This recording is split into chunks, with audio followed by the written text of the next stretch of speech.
Good evening, everyone, and welcome to the Book Club of California's live online program here for Monday, April 24th. If you're here for the presentation titled Jim Bridger, Trailblazer of the American West, you're in the right place. So just sit back, relax, and be patient. We're going to be getting started in just a moment or so.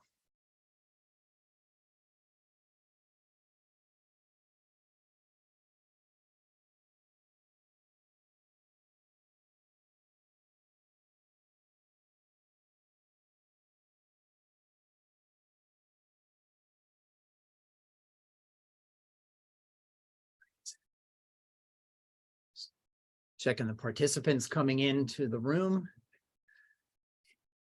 Thank you, everyone, for joining us. If you just entered the webinar and you're here for the Book Club of California's virtual program titled Jim Bridger, Trailblazer of the American West, with our speaker, Jerry Enzler, you're in the right place.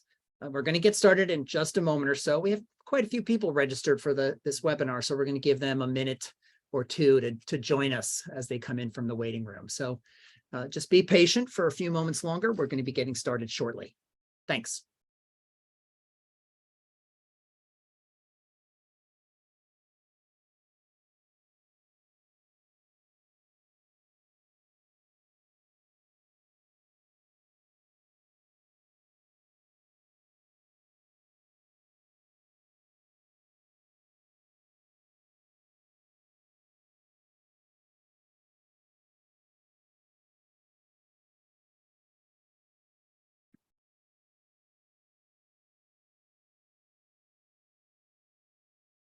Welcome, everyone. We're going to be starting in just a moment.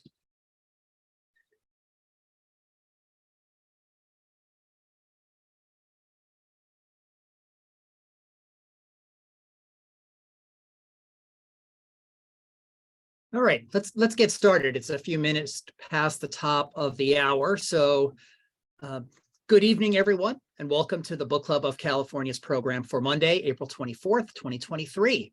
This virtual program is titled Jim Bridger, Trailblazer of the American West. My name is Kevin Kosick, and I'm the Executive Director of the Book Club of California, and it's my pleasure to welcome you this evening. For those of you who might be new to the Book Club of California, we are a nonprofit and member-supported organization that is dedicated to preserving and promoting the history of the book and the book arts. Oftentimes, we do that with a focus on the literature and history of California and the West. The book club publishes limited edition books, a scholarly journal, and keepsakes. We also host a year-round series of exhibitions and programs like the one this evening on topics including fine printing, design, typography, bookbinding, collecting, California history, and much, much more. Now, if you're not a member of the book club, and if you're simply just interested in what we do, please consider joining our century-long tradition by becoming a member or a donor. Our membership dues are modest and the benefits are many, and we simply can't do the work of the book club without the support of our members. So I encourage you to visit us online at bccbooks.org to join or to donate to the Book Club of California. And now, let me introduce our speaker and the topic for this evening. Our speaker is Jerry Enzler. Now, Jerry Enzler is an award-winning author and a museum creator. He's the founder and president emeritus of the National Mississippi River Museum and Aquarium, a Smithsonian affiliate.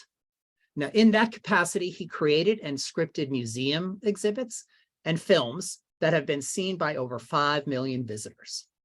He has appeared on the History Channel and on C-SPAN and in public media in England, Northern Ireland, Austria, Germany, Japan, and here in the United States. Tonight, Jerry Enzler will be talking about his latest book titled Jim Bridger, Trailblazer of the American West, which was published by the University of Oklahoma Press in 2021. The book received the Reader's Choice Award from True West magazine and was a Spur Award finalist from Western Writers of America. And the book is now in its 4th printing. So even among the iconic frontiersmen out there like John C. Frémont, Kit Carson, and Jedediah Smith, Jim Bridger stands out. Bridger was a mountain man of the American West, straddling the fur trade era and the age of exploration, and he lived the life legends are made of. Born in 1804 and orphaned at 13, Bridger made his first Western foray in 1822, traveling up the Mississippi River with Mike Fink and 100 enterprising young men to trap beaver. At 20, he discovered the Great Salt Lake. At 21, he was the first to paddle the Bighorn River's Bad Pass. And at 22, he explored the wonders of Yellowstone. He led trapping brigades into Blackfeet territory, guided expeditions of Smithsonian scientists, topographical engineers, and army leaders, and though he could neither read nor write, he mapped the tribal boundaries of the Great Indian Treaty of 1851. So I'm really excited to have Jerry Enzler with us this evening to talk about his book, Jim Bridger, Trailblazer of the American West, and this larger-than-life history of the King of Mountain Men. So now, if you have any questions for our speaker or about the presentation, you can use the chat and the Q&A functions in Zoom. They should both be enabled for you now. You can also use the chat function to chat with other attendees if you're interested in doing that. That should be enabled as well. I'm going to come back at the end of the presentation to curate questions from the comments in the Q&A and the chat. So feel free to put all your questions there. All right. Now it's my great pleasure to turn over the webinar controls to our speaker, Jerry Enzler. Jerry, it's all yours. Well, thank you, Kevin, and thank all of you for listening and being here. I hope that this is enjoyable, and I hope that that you find it valuable. I certainly found it valuable doing the research on Jim Bridger, and I had a lot of people's shoulders to stand on, historians who have done so much already in research. And then I was able to go to a number of repositories across the country to amplify and add more to this story. And I look forward to the questions too, by the way. So Jim Bridger was born in 1804 and he died in 1881. And this image is one of many color images that I'm going to show to you. They were painted by an artist named Alfred Jacob Miller. He was out in the West in 1837. And over the several years after that, he turned his sketches into these colored images, and they're just a tremendous source. And I want to say that Jim Bridger is an explorer. He was a guide, and he was a peacekeeper, or someone who wanted to not go to war or go to battle with indigenous peoples unless it was absolutely necessary. Well, let's go back to the 1804-1806 period. You see on one side of the screen, St. Louis, and you see the Missouri River, and then you see the Columbia River going all the way to the Pacific. And Meriwether Lewis and William Clark were the leaders of that expedition. And in 1806, as they were coming back, Meriwether Lewis wrote to President Jefferson, "The Missouri and all its branches abound more in beaver than any other streams on earth."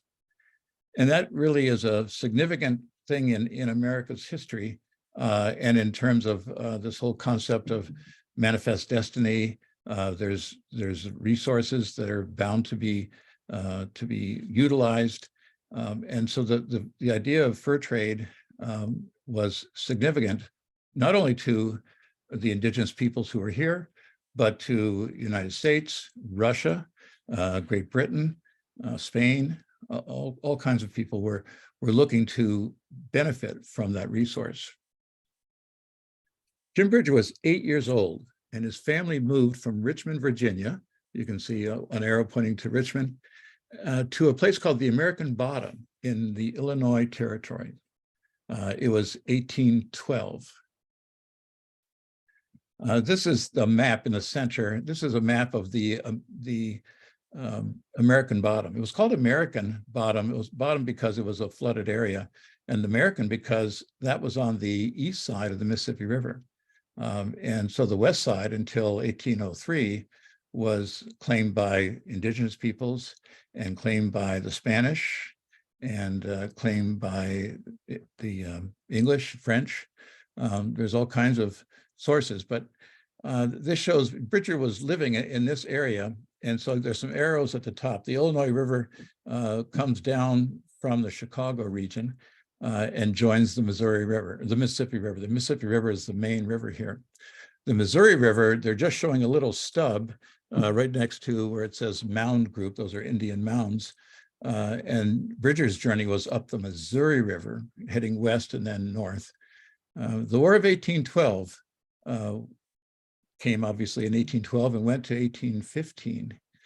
So Bridger was 8 years old to 11 years old. And Bridger worried about being attacked by the Potawatomis who were siding with the British in the War of 1812. You see a bird, a depiction. It's called the Piasaw bird.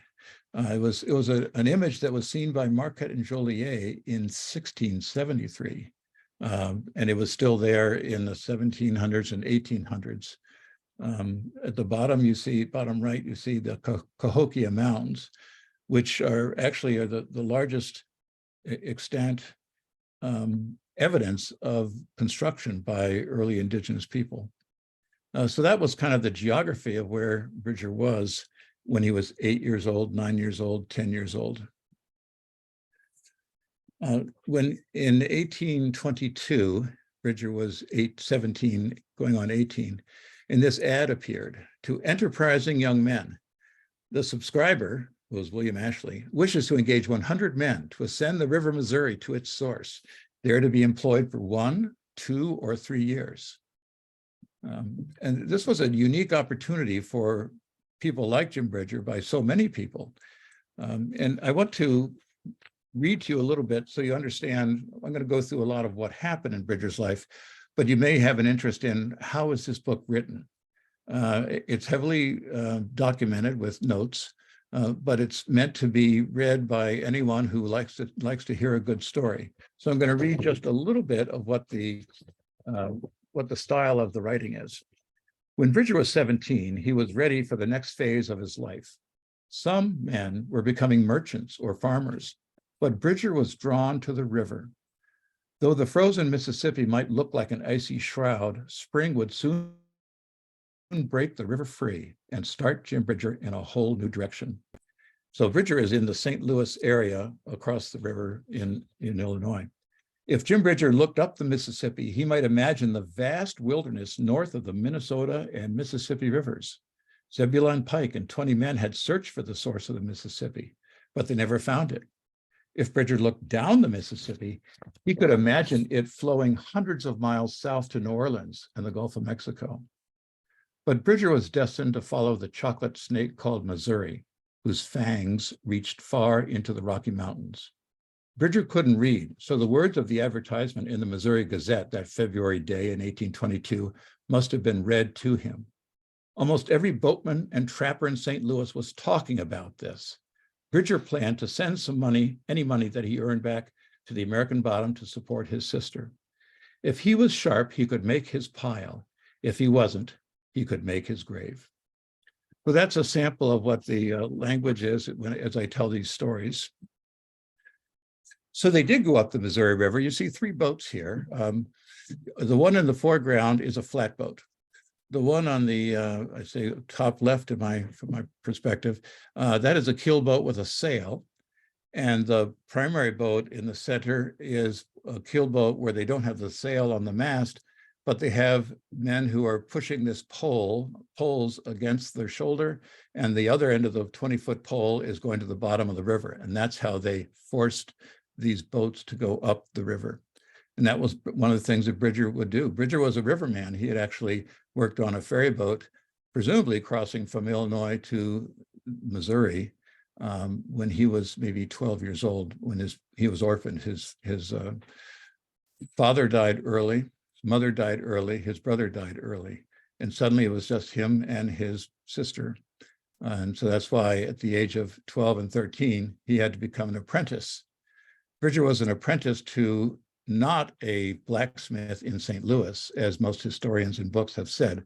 He was an apprentice to one of the most renowned gunsmiths in the United States. That man's name was Philip Creamer. And Bridger was a blacksmith's apprentice to this gunsmith.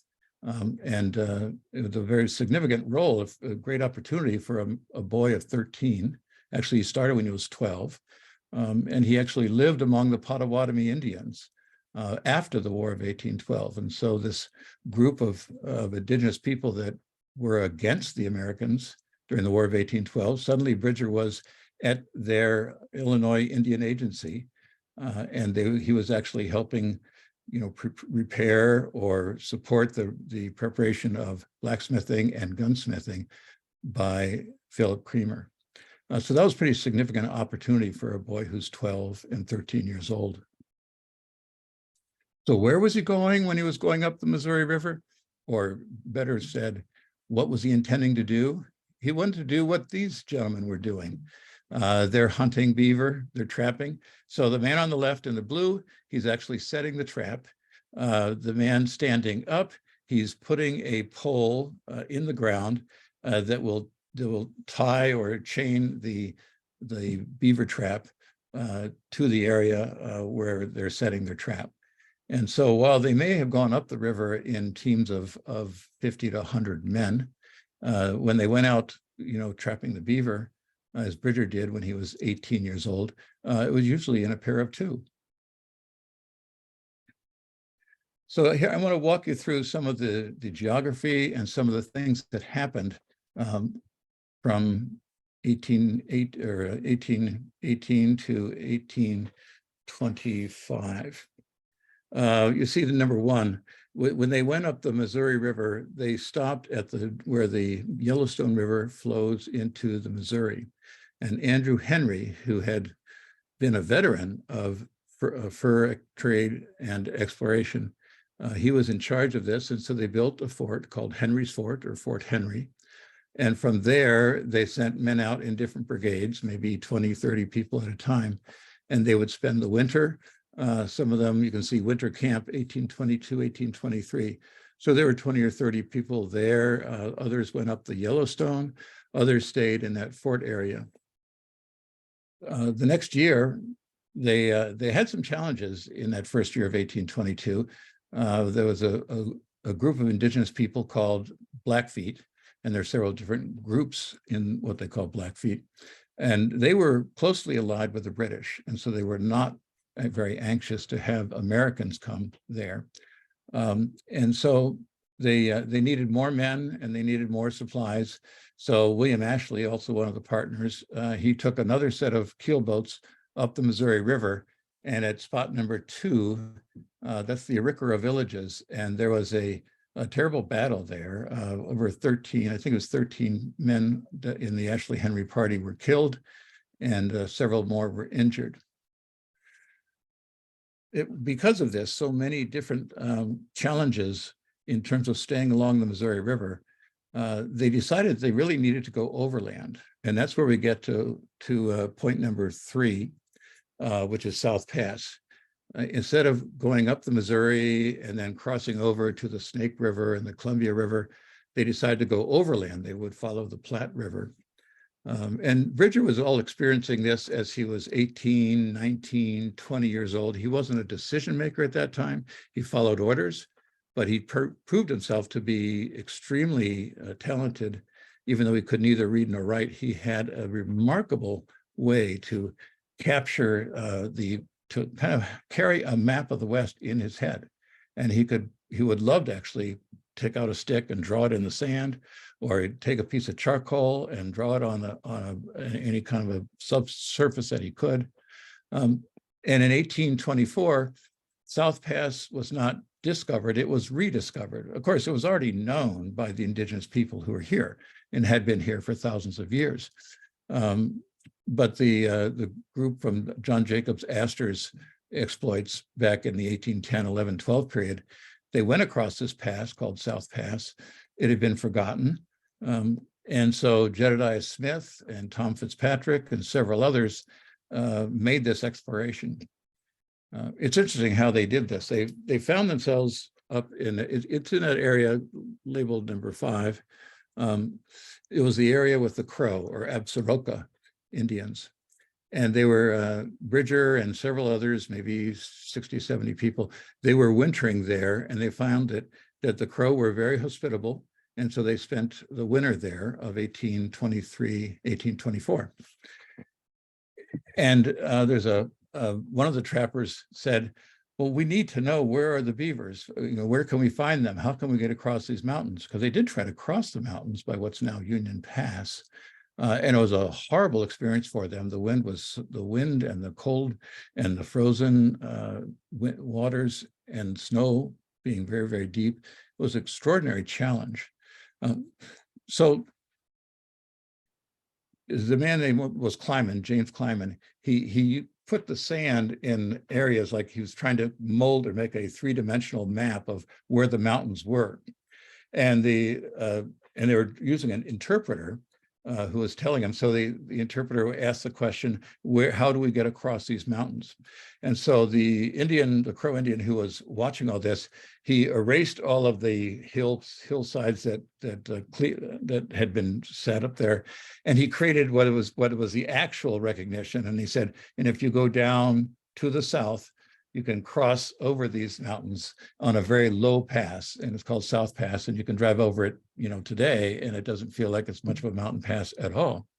And so that was very significant, and it brought a number of these trappers, including Jim Bridger, further west.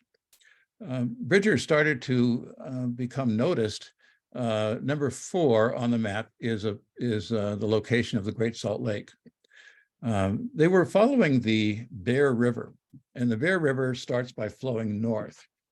And after several miles, tens of miles, more even, the river turned to flow towards the west. And then the river flowed to the south. And this was confounding to the trappers, and they were actually placing bets and having arguments about which way the Bear River was going to go next and what was at its end. So they either asked for a volunteer, or they told Jim Bridger he was the appointee and he needed to follow the Bear River and find out where it went. I suspect that Jim Bridger did want to do this, and so whether he was picked because he was good at it or he just thought he wanted to be the one, but he was the one. And so he followed the Bear River, and he actually rode to the edge of Great Salt Lake. He didn't discover Great Salt Lake. Obviously, the indigenous peoples here had known about this salty lake for centuries and centuries. But he is the first Euro-American to not see this lake, but to get soaked. He did see it, but he wasn't the first. But he was the first one to get close enough to taste it and realize that it had an enormous quantity of salt in that lake. So he is considered the Euro-American discoverer of the Great Salt Lake. And by this, he was 20 years old at the time. When he was 21, they started something called the Rendezvous, and I'll talk about that in a moment. But it was a great trading area time during the summer of 1825. And they had an enormous amount of beaver pelts. The furs from the beavers were used to create hats for gentlemen, to do cuffs and collars for clothing. And this was not just in the United States, but in Europe and other places around the world. So this was the reason why they were going for the beaver. William Ashley was wanting to take back about $50,000 worth of beaver pelts, which had been the work of Bridger and 100 other men who had been out here from 1822 to 1825. So Bridger was among this group of 100 who were going from the spot near number 4, the Great Salt Lake, and then they were going to the what's called the Bad Pass, and that's number 5. So the Bad Pass was a very dangerous and alarming area to go through. It was a treacherous area to walk along. It was even more treacherous to try to actually get into the Bighorn River in a canoe or a raft and try to take valuable furs north, downstream, so along the Bighorn River, connected to the Yellowstone River, connected to the Missouri River, and take these valuable goods, $50,000 worth, down to St. Louis. So they reached Bad Pass, which was a physical land pass, and Ashley said, I want to know whether we could just float our beaver pelts down. And so again, Bridger either volunteered or was selected to be the volunteer. And he went on a solo voyage down the Bighorn River through the pass. So when I say down the river, I mean descending, even though he's heading north. The river is flowing and he's going downriver, so it's called descending the river. It was an enormously exciting experience and perhaps discouraging experience. But Bridger had done that when he was 21.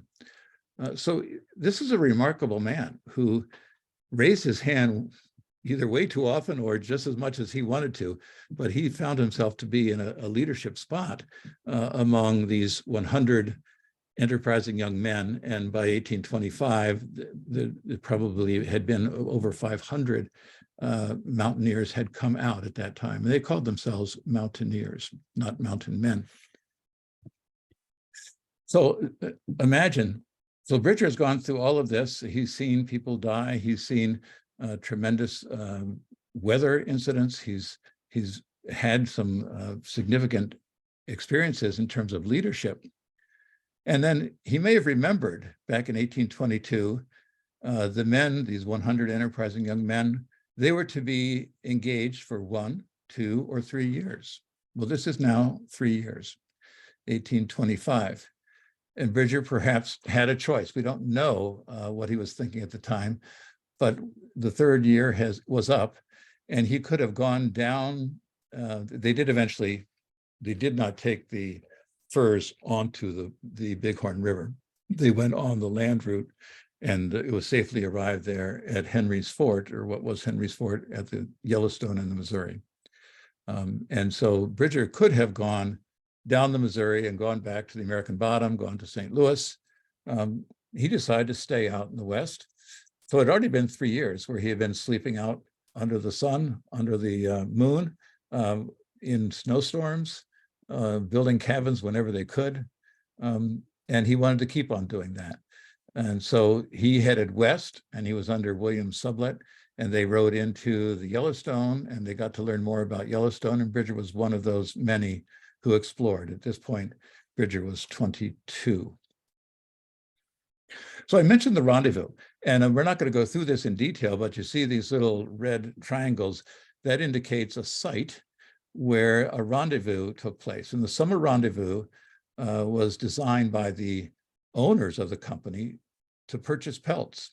For the men who are out here, like Jim Bridger, it was their chance to sell the pelts that they had trapped, and they could also purchase supplies. They had been gone a long time without pants and shirts. They had to make something out of the leather skins that they could find.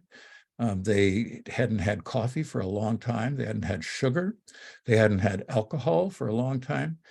So this was a tremendous rendezvous, a celebration of being alive, an opportunity to see friends who they hadn't seen for a year and know that they are still alive. And that was wonderful to know. It was a chance to finally, have some income for all the work they've been doing for 1 or 2 years. And so you see a number of dates there that show like a significant one in the center there, 1833, 1835, 37, 39, 38, 40. Those were all on the Green River. That was probably the most place often used for rendezvous. But the rendezvous were on the west side of the Continental Divide, on the east side. A lot of them were in the Wyoming area. But it went from 1825 to 1840. As far as we know, Jim Bridger was the one who went to more rendezvous than anyone else. The only one he missed was 1833, because he was, by that time, he was head of the company and needed to keep his men out to continue trapping because they were under some financial stress. But these rendezvous were very significant in terms of the whole culture of what they call the mountain men or the mountaineers. This is part of that culture. This is storytelling. There's ribs. You see the triangle or the sticks holding up, and they've got on the stick from below. They've got ribs.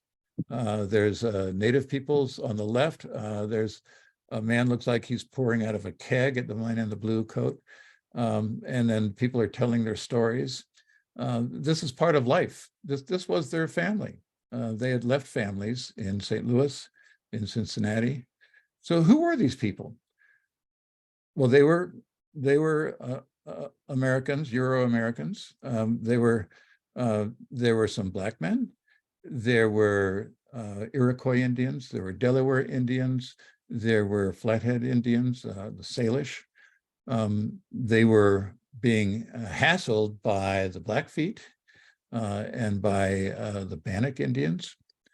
There were a number of Spanish or Mexican trappers among this group. There were French Canadians. So it was a real gathering of many different cultures. And their goal was to live life to its fullest, be out in the gorgeous Rocky Mountain area, and to make money. That certainly was their goal. In 1830, Jim Bridger and 4 others became the owners of what was called the Rocky Mountain Fur Company. So this provided some, well, Bridger, by the way, now was 26 years old. The other partners were older than he was, but Bridger was selected to be one of the 5 owners because he knew the land so well. He had now been trapping and in certain places leading from 1822 to 1830. He had 8 years of experience, and he knew where the beaver were. He knew how to treat with Indians. By treating with Indians means that you're working with them, talking with them, organizing what you're going to do that's peaceful rather than something that's going to be challenging.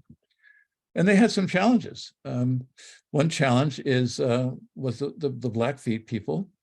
And one of them, this man's name was Eagle Ribs. He is there depicted on the left. And Eagle Ribs, his name actually was, in his language, Peto Pi Kiss. This is a painting by George Catlin that was done in 1832. It's now at the Smithsonian American Art Museum.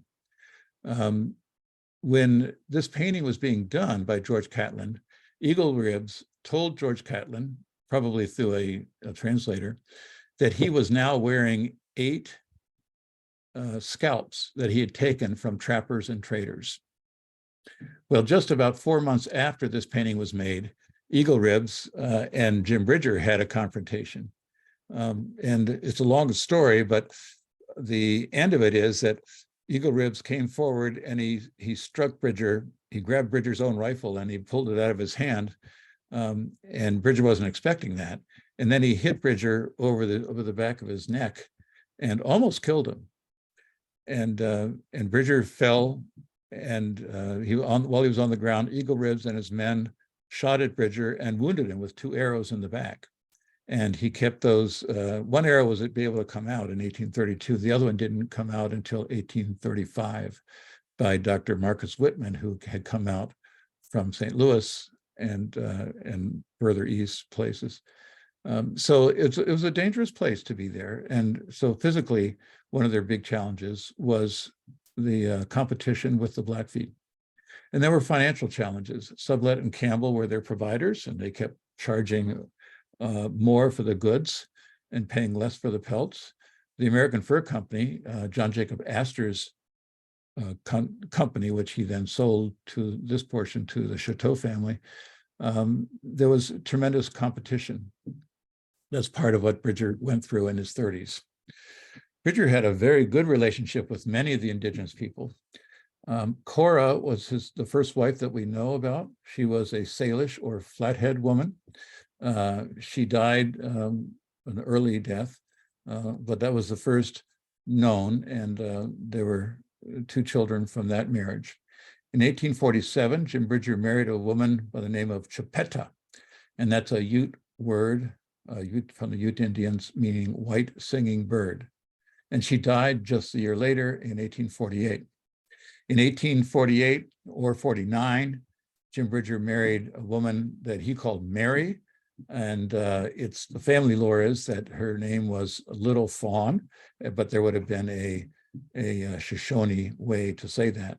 And she died in 1859. All told, Bridger had 7 children with indigenous peoples. But he was very friends with them. And some of the people he was very friendly with, Enzler, also known as Red Feather. He was a Flathead leader. And they would, like people in St. Louis knew he was very, that Enzler, Red Feather, was a very significant man. So they would send things to Bridger and say, make sure you give my regards and give these presents to Enzler, the Red Feather. The Crow chief called Longhair was a kind of an unusual figure.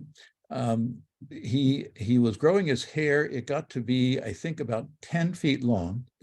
It was so long and so heavy that when he wanted to walk about, he would have 1 or 2 of his people carry his hair because it was so heavy. He was friends and acquaintance with a Shoshone leader called Ma-wo Ma. And he doesn't play in the symphony. This was his Shoshone name. He was a very strong leader of the Shoshone people. And most significantly, perhaps in terms of friendship, the person on the right, on the image there, that is Washakie, a Shoshone leader. He lived to be, I think, just over 100 years old. And he was a good friend of Bridger's, and Bridger had a lot of peaceful moments and marriages too with these people.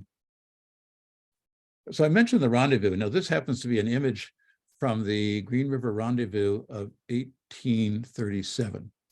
And in the foreground, on the left side, you see a white horse. And behind the Indian on the white horse, you see a dark horse. And you see a man in a dark suit. And that actually happens to be a suit of armor. Not quite a suit, but it was the chest plate and the helmet. And then there's a red plume at top. Here's another view. Before I go to the other view, though, you can see down below on the plains, there's people are having horse racing, they're doing hunting, they're doing demonstration, they're trading, they're gathering. It's just a wonderful time. Here's black and white of Bridger with his cuirass and the helmet and the plume. We have a description of what Bridger looked like at that time. Let me find it here.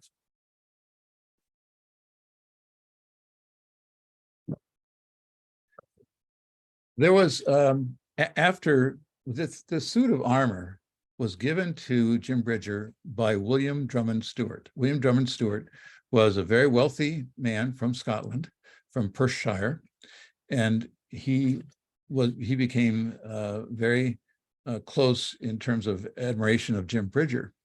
And so he wanted to, he felt that actually these trappers were like the leather stocking tale of Cooper, that they were like the knights of old and knights of the round table. And so he wanted to recognize that by sending, bringing a cuirass over from England and also the helmet, and bringing it all the way out to St. Louis, and then carrying it out by horse and wagon to this rendezvous, and then presenting it to Jim Bridger, who was the king of the mountain men at the time.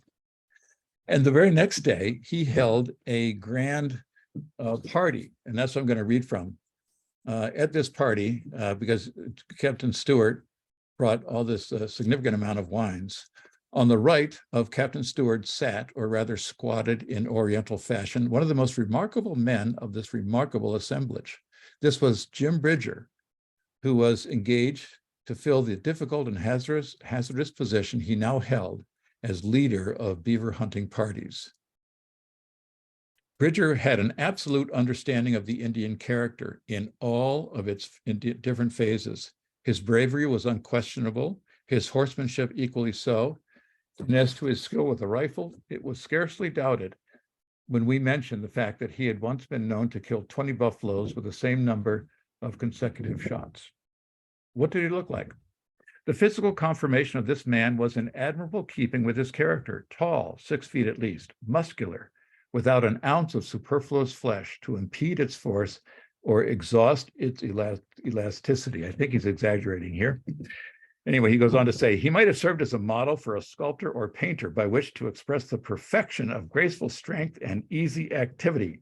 His cheekbones were high, his nose hooked or aquiline, the expression of his eye was mild and thoughtful, and the expression of his face was grave, almost to solemnity. So that's what the King of the Mountain Men looked like. We don't have a picture, a photograph, but we do have this drawing, and then we have that description. So Bridger had friends. Kit Carson was one of his friends, but they differed on the ways to deal with the Blackfeet, who had many skirmishes with these trappers. In 1838, Kit Carson and several men who he was traveling with, they wanted to attack the Blackfeet. And the Blackfeet at this time were suffering from smallpox. Bridger refused to participate. He didn't feel that was fair or appropriate. So the two of them were on two different sides. These are two significantly highly recognized leaders of the trappers. Kit Carson said, "We will attack them because they have attacked us so many times." Bridger said, "We will not. And our goal here is to trap beaver and to be friends, not to attack a village." Carson and his buddies did make the attack, and they recorded that they killed 15 of the Blackfeet. They tried to kill only the men, but we don't know if that was still only the men or not. So there's a difference right there between two very significant leaders in the American West, and they actually had discussions right then and there. Carson says, "Yes, we will attack," and Bridger said, "No, we will not." And so some people followed Kit Carson. The people who are working under Bridger were told that they may not do that. They may not participate. So it's just an example of people having differing opinions on how to proceed. This is Fort William, otherwise known as Fort Laramie. It was built in 1834. In 1836, Bridger happened to own he was one of 4 people who owned this fort. Then they sold it, I think, the year after, 37 or 38. This is a drawing by Alfred Jacob Miller of how the fort looked in 1837. So Bridger was not a frequent attendee to anything going on at Fort Laramie then. More in the 1840s, he definitely was going to Fort Laramie. And throughout the 1850s and the 1860s, it was rebuilt at the time. But this is how it looked in 1837. Here's an interior view of this 1837 drawing and what it looked like. Bridger himself and his partner, Louis Vasquez, they built Fort Bridger. And they built one in 1841. Vasquez wasn't part of that. The man's name was Henry Frabe, or Frapp, as they called him. So Bridger and Frapp built this first Fort Bridger in 1841.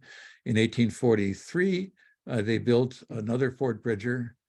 They abandoned the old one. And this was high on a bluff or a terrace above the current location. And then by the summer of 1843, they had built what became known as the permanent Fort Bridger, which was very significant on the Oregon and California Trail.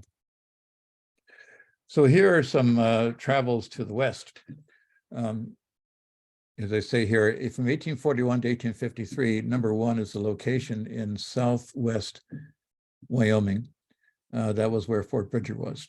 In 1841, we believe Bridger went, and we do know that Walker went and Henry Frapp went to Pueblo de Los Angeles. And they were trapping along the way, and they sold their pelts to a local man in Los Angeles by the name of Abel Stearns. And from Abel Stearns and from others, they were able to purchase horses and mules, some alcohol, a lot of foodstuffs, things that they needed to travel. And so that was an 1841 experience. In 1844, 1845, Bridger said, actually in 1843, he said in a letter, "I intend to visit the California." That was the terminology. Now this time, this was Alta California. And Bridger called it in his letter, the California. Bridger didn't write the letter, he just had it transcribed for him. And so that's number 3. So it's down at the bottom of the drawing, and they went all the way down. They're in Colorado, and they went what's today's Colorado, and they went to the Sea of Cortez, which is also called I think it's called the Bay of California. And so that was, it wasn't very good for beaver trapping. A lot of the native peoples there, they kept stealing the pelts and the traps. But so Bridger did come back though with, a significant amount of California shells. These were seashells that he brought back to Fort Laramie and other forts that were owned up in the Wyoming area. And so they were sold to native peoples. And so we do know Bridger was definitely part of that expedition. We don't know if he went to Los Angeles, but we think he did. And then in 1846, by that time, he had been over the Sierra Nevada several times. That's identified as number 4 on the map. And it was the way to the fort where the gold was discovered. It's also the journey that the Donner Party took along that route. So those are some of his experiences in the California.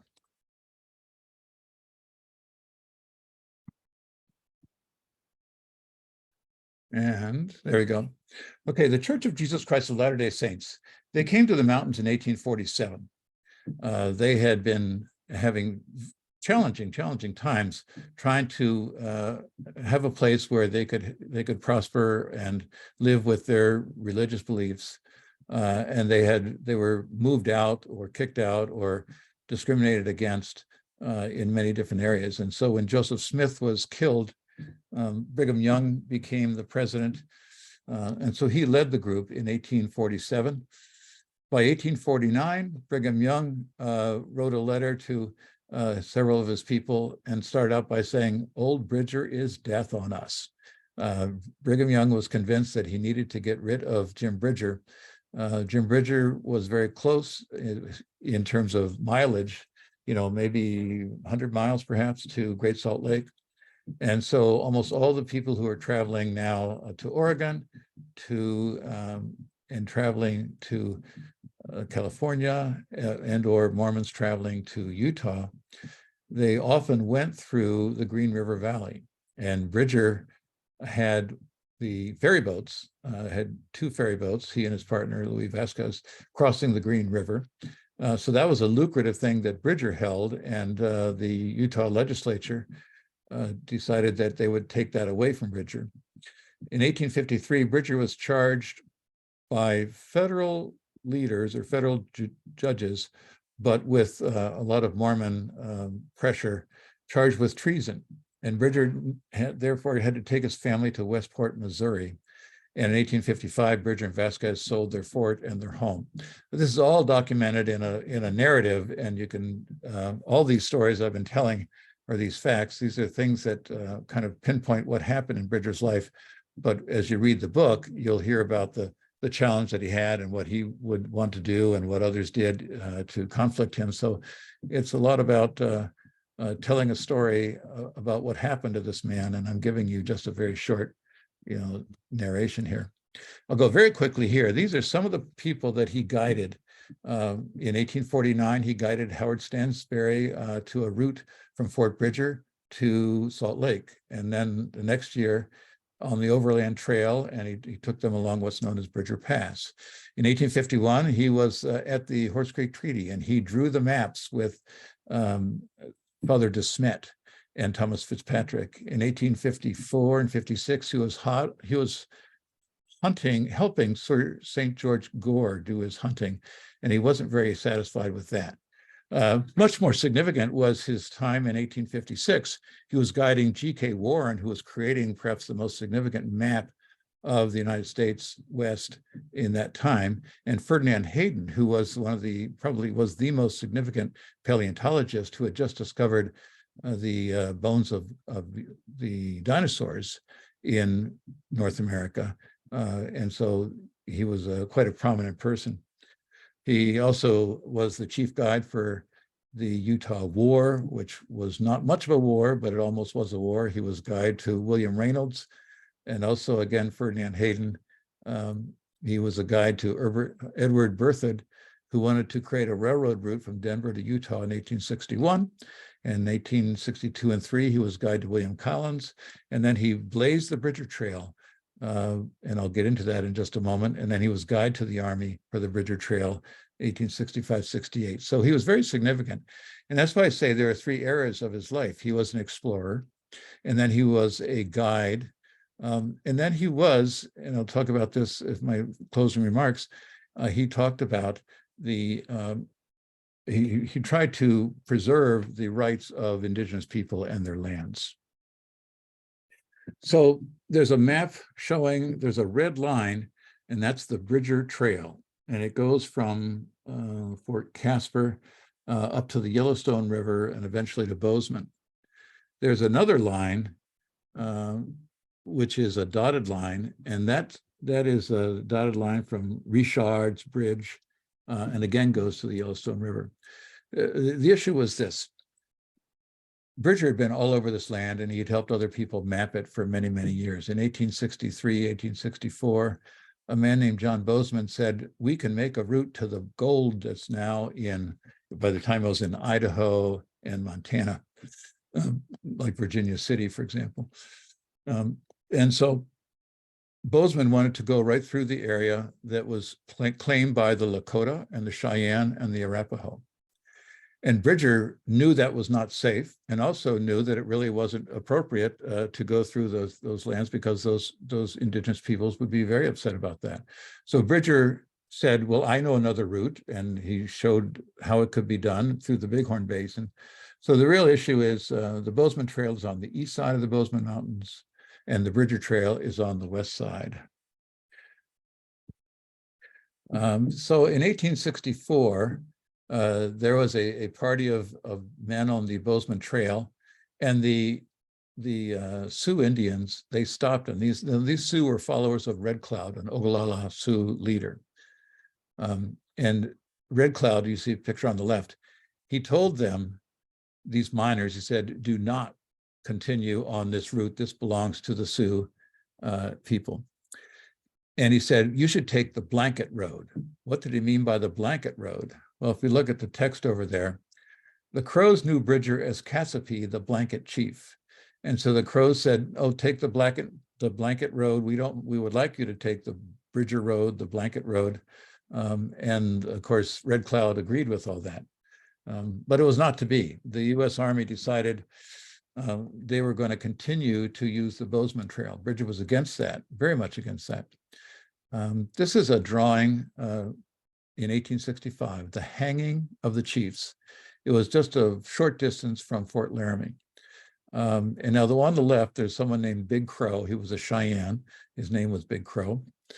He was hanged there, and the orders from General Connors was that his body was to remain there and not be taken down, and his limbs would rot and fall to the ground. Bridger was outraged at this, and so were some others who knew Native peoples and knew how this would be so, such an outrage to them. And then shortly after, there was another, I think it was Miss Moonlight, who decided that two more people should be hanged, and they were Two-Face and Blackfoot. And again, Blackfoot is not a Blackfoot, and Big Crow is not a Crow. Big Crow is a Cheyenne, Blackfoot is an Ogallala Sioux, and it's Two-Face. And so a person actually did this sketch of these bodies as they were there, and then the soldiers were watching, and some pedestrians were there. You see there's a band and a drum, and they're making a ceremony out of it. And Bridger was really giving his concern about this could lead to war, and it did lead to war. Jim Bridger at the time was described as spare, as strong as an arrow, agile, powerful. But he told that if he could have some dodgers who could follow the Indians on foot and surprise their villages, if men could have some sense in dealing with these Indians, they could keep their lives. He was a man who just had a number of wise things for people to listen to. So it just turned into what was called Red Cloud's War in 1866. And it was one of the first times that the American government had basically had to not quite surrender, but decide to take away the forts that had been built. So the red line is what's called the Bozeman Trail, is what Bridger did not want to have happen. He was still then appointed as the chief guide to all these army soldiers, and he tried to keep as many of them alive, and he did quite a bit. But in the December of 1866, Fetterman and several others were killed at a battle outside Fort Phil Kearny, which is just south of the Montana-Wyoming border. I have a quick quote about this, and this is by one of the soldiers who knew Bridger at the time. And he says, Bridger tried to avert a war by blazing the Bridger Trail, but the Army chose the Bozeman Trail instead. Against Bridger's recommendations, the Army built Fort Phil Kearny miles away from a source of timber. Overconfident officers disregarded Bridger's hard-earned advice on how to fight Indians. One soldier summarized it this way: Jim Bridger was with us all the summer of 1866 until late in the fall. If Colonel Carrington and the officers had followed the advice of Bridger, I do not think there would have been nearly as many of our men killed. He told the officers not to follow the Indians and to send more men on escort duty, but they thought he was old and did not know anything about Indian warfare. So that's the conclusion of my remarks, and I'm giving you a couple of contact information. I've got a Facebook author page and or my Gmail account, and feel free to read on the Facebook page or contact me on Gmail. Jerry, that was great. I'm back. I don't know if you can see me. I can. That was great. Thank you so much for this presentation. Jim Bridger, what a fascinating character in the history of the West. I already told you, I didn't know anything about Jim Bridger until I came across your book. So I really appreciate the way you approach this and kind of breaking it down and exploring those three eras of his life. And I think you had those as explorer, right, guide, and then like peacekeeper with the indigenous peoples. That was really great. I know we have some questions here in the chat and Q&A, and I'm going to start with one, which I think is super interesting because I didn't even know about this 1960s TV movie about Jim Bridger. Do you know about that? What do you think about that? There was one in 1976, and it's just recently came out again, if that's the one. I remember I was trying to watch it. I live in Dubuque, Iowa, and it wasn't being shown in Dubuque. And so I drove to my wife's home in Milwaukee so I could watch it. It was an ABC show, and none of it's true. It was the idea that people in Washington, D.C. needed to find a route across Reno and the Sierra Nevada, and Bridger was assigned to do this, and none of that's true. But it was interesting to watch anyway. Interesting. So there's a couple of questions in here. I know you talked a little bit about his friends, right? Like Kit Carson was one of his contemporaries. Someone asked if Jim Bridger ever crossed paths with Lewis and Clark during their exploration. No, he didn't.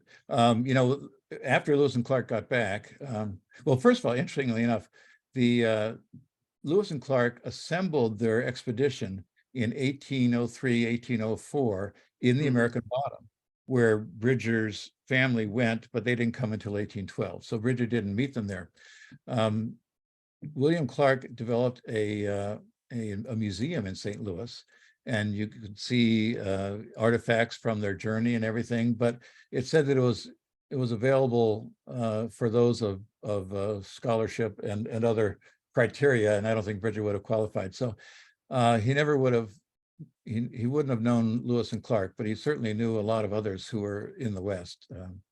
There is a couple of questions about his personal life, and you mentioned early on about his parents and his family passing away when he was young. What happened to because his sister survived, right? I think you mentioned that he and his sister. We don't really, well, the sister was he and his sister were the two children left behind after a mother, father, and brother died, but we don't really know any more about her.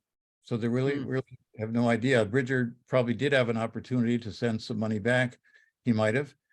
He could have, after 3 years, he could have gone back to the American bottom, but he didn't.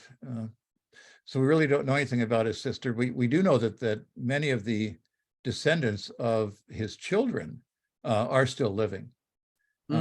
And they, in fact, there's Bridger reunions from time to time, both in the state of Virginia, as well as out in Wyoming and Montana. I've seen correspondence from some of his great-great-grandchildren, and that's where you get some of the names of, like Little Fawn comes in the letters from 1950s. So we don't really know what she was called, what this bride Mary Shoshone woman was called, but family tradition was that she was called Little Fawn. You anticipated my part 2 question about the family. What happened to his offspring, his children, and their families? Okay. I had the privilege of going to a family reunion at Fort Bridger, and this was an invitation for all the descendants of Jim Bridger and Luis Vasquez. And they had these picnic tables lined up in a row, and everyone was putting on their, like big documents showing all the different families, and so the families were kind of, leaning on each other and finding, oh, this is the way we're related. And I see now we're cousins, aren't we? And things like that. Yeah. That's interesting, because that kind of leads into this next question. Because we said early on that he didn't learn to read or write, or did a whole bunch of stuff before he learned. Did he ever learn to read and write, or did he have people transcribing stuff from him for his lifetime? We think transcribing for a lifetime. For example, there was a ethnologist from the Smithsonian in 1857, along with Ferdinand Hayden, and he said, would you come and stay with me the winter of 1857-58? I think that was the date. No, it wasn't. It was 56, 57. Because you could read my mail to me, and you could do my writing for me, and all these things, and you could meet my wife, my Shoshone Indian wife. And so he was constantly looking for people. He wrote letters to Jim Beckworth when he was in Denver. And it's an interesting letter. You can always tell whether someone was a highly educated scribe or someone who was kind of just misspelling all the things that the misspelling wasn't Bridger's fault. It was the scribe who was writing for him. No, he never did learn to read nor write. He left his estate to his daughter Virginia, and he said, in honor of something like to the effect of, in honor of all the love that you've given me, and $1 in payment. Interesting. How about how did he die? How did he started to lose his sight, I would say in the late 60s or 1870s, and he was living out near Westport in Kansas City, Missouri, and he became more and more feeble. And on his last days, he said to Virginia, he said, I wish I was here, I was in the mountains again. A man could see so much farther there. And by that time, a lot of his sight had gone. He used to carry a watch which would actually chime every 15 minutes. And that was one way that a blind person could find out, what's going on with the time, et cetera. And that's over at a museum in Council Bluffs, that watch. And so, but we don't know exactly what he died of. It was 1881, he was 77 years old. And very few people came to his funeral. I mean, a small group of country folks is how they described it. Sir Grenville Dodge, General Grenville Dodge, said we need to do more. So he wrote a biography about Bridger, a short pamphlet, maybe 30 pages, in 1804, and he paid for a monument and to have the body exhumed and reburied in Independence at the big cemetery there in Independence, Missouri. Interesting. So since he never kind of learned to read or write, tell us about the research and where you got all of these details. Who was doing the writing and the documenting of his family and his trips? And I mean, were there bills of sale and inventories of pelts going back and forth, or like, what's that all about? Well, there was quite a bit of documents, and it became more susceptible, or I should say, more achievable, or because with digitization, now many times they're finding aids that are digitized, and so from your living room or another library, you can actually search the what they have in their archives and under Bridger and others. I like to say almost everybody who met Bridger really thought very highly of him, even those who didn't meet him. A lot of people said, I met Jim Bridger here, I met Jim Bridger there, and you have to discount a lot of those because it's like, well, it just is. People want to say that they were with somebody who was infamous like Jim Bridger was. But I was researching throughout in California, in Wyoming, Montana, Utah, Idaho, Dakotas, out on the East Coast in New York, the National Archives certainly, and the Smithsonian collections. So all over the place. And actually, it was my side passion while I was building the museum and aquarium in Dubuque. And so I was doing it on weekends or long trips or something like that. So I did it for over 40 years. And the result is this book that I was able to publish in 2021. Yeah, so some of the photographs of the indigenous peoples are great. I mean, those are such amazing photographs, and some of those illustrations and the maps like this, super interesting. Are those in the book, or are those in addition to the book? Those are in the book, but they're in black and white. So the book Okay. has black and white images, but they're almost every one of those images is there. Some of the maps are not there, but all those images are there. Okay. So we're past the top of the hour, and I'm keeping you longer than we should be keeping you. But there is an interesting question in the Q&A, and I'll try to do this as the wrap-up question, because it comes from a book club member named David, who talks a little bit about how some authors have said that Bridger was a little bit self-serving, maybe, in how he steered parties to or away from the Hastings cutoff. He says in Fort Bridger. Can you talk a little bit about that? Is that a thing? It's a thing, but I think it's a thing for Louis Vasquez. Louis Vasquez would plant himself on Green River, and he would give all this information and talk about, oh, you would be a fool to take this, you should come by this way and take the Hastings route. My take on it is that Louis Vasquez was a 50-50 partner with Bridger. So Vasquez was kind of over praising the opportunities to go by the Hastings route. Bridger, I do not think was. Bridger was very accurate and all was known, but to be very honest. And there's like 3 sentences in one of Reed's letters for the Donner Party, and as if that was the only thing that Bridger said. But it's known that when Bridger would start talking about something, he would tell about everything that he saw on the route, and that you would see. And in fact, there was a man named, I think it's Jefferson, he was making a map in 1847 with the Donners, or 46 with the Donners. And basically that map maker was saying the same thing that Bridger was saying, that there's challenging parts, there's parts, otherwise it's relatively flat, but you got to be careful, there's not enough water. So I do think that Bridger's partner did suggest people take the route. I think Bridger was more cautious. I think actually he was asked to actually guide the Donner Party, but he had other plans he was going to go to be with Campbell in St. Louis, and so he said he's not able to do that. Too bad, because he would have got him through. Well, on that note, because everybody loves a Donner Party story, but we'll stop there. I'll let you know that I'm going to share the webinar chat and the Q&A with you after tonight. And there's a couple things in here you might want to, talk to me about and see if you have any responses to. There's a specific question about what you're asking, what your favorite books are about the fur trade. And we won't get into that right now. I have actually a lot of questions about the entire fur trade and how Jim Bridger kind of missed the entire gold rush and how that happened and all of that kind of stuff. But you and I can talk more about that later.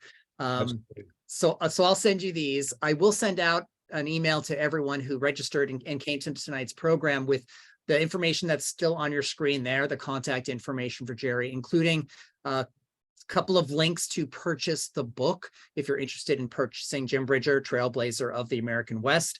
I'll send you the link to the publisher, and I'll also send you information about buying it from a local bookstore. I think it's called River Lights bookstore, which is able to actually obtain a signed copy of the book. If you're interested in getting a signed copy from Jerry, I'll send that out to everyone, so you have that. So on that note, I'm going to say on behalf of the Book Club of California, I want to thank you so much, Jerry, for being with us this evening. This was terrific. And thank you, everyone, for attending this Book Club of California presentation. I hope that you will join us for our next event, which is titled Doctors and Distillers, the Remarkable Medicinal History of Beer, Wine, Spirits, and Cocktails, with a little California focus there. That's going to happen in 2 weeks on Monday, May 8th at 6 p.m. That's an in-person program here at the Book Club in San Francisco, but we will also have a Zoom audience for that program. So our speaker is cocktails and spirits writer and speaker, Camper English is his name. You can register for that event online at bccbooks.org/programs or using the link in any of the weekly program emails that you may be receiving from the Book Club of California. So again, thank you, Jerry. Do you have any parting words you want to say? Oh, it's a pleasure. I hope I didn't overwhelm you with facts and figures, and that's why I tried to give some stories at the same time. So no, yeah, it was great. I have 4 pages of my questions. We'll talk about those later. Thank you again for joining us. Have a wonderful evening, everyone. Be well and stay healthy out there. Thank you. Thank you.